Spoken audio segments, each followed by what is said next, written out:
economic students, today's topic, the three major flows in the economy. These three flows are production, income, and spending. In economics, production will create income, and income in turn spending. Let's take a closer look at production. Production in economics entails how inputs are transformed into outputs.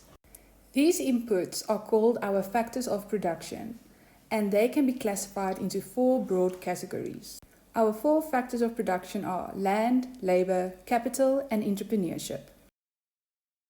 Now, let's take a closer look at our first factor of production, land. Land is also known as our natural resources.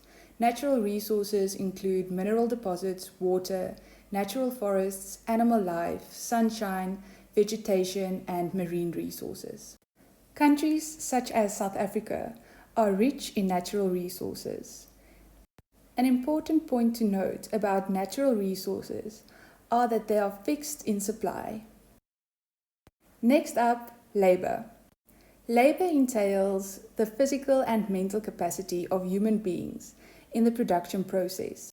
If we state this differently, labor entails the efforts from human beings using both their physical and mental capacity in order to produce goods and services. Important to note, human capital entails the skills, knowledge, and health of our laborers. But how do we determine our quantity of labor? In other words, the number of laborers we have to offer. This is called our labor force. Our labor force is the proportion of the population willing and able to work.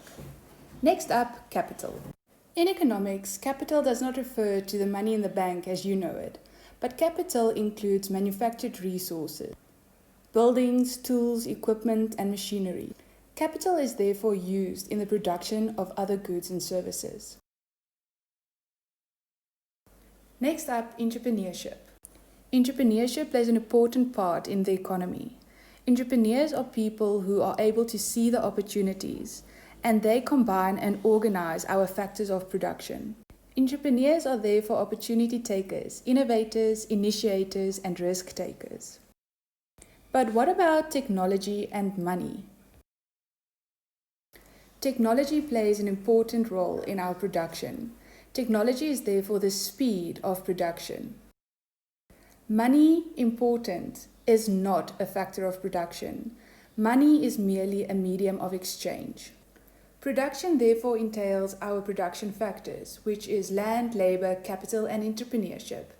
Next up, income. Production therefore generates income for our various factors of production. Income is the remuneration for these factors of production. For each of our production factors, the remuneration are as follows. For land, we will pay rent. For labor, wages. For capital, interest. And for entrepreneurship, profit. So for each of our production factors, the corresponding income is therefore rent, wages, interest, and profit. Production therefore generates income, and income therefore generates spending. The sources of spending in the economy are our households, firms, government, and foreign sector. Let's take a look at our first spender, households.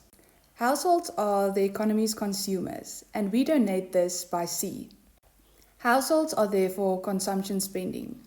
They are our consumers, they spend their money on goods and services, and very importantly, they are the owners of the factors of production. Households therefore sell their factors of production to firms, in turn receiving remuneration. Firms, on the other hand, employs these factors of production and in turn provide goods and services to the households. The next source of spending, firms. The spending on capital goods by firms are known as investment spending. Investment spending is donated by I. I therefore donates our firms, and firms are the producers of goods and services. Firms are the employers of our factors of production. Firms therefore transform our factors of production into final goods and services. They are a buyer in the factor market and a seller in the goods market.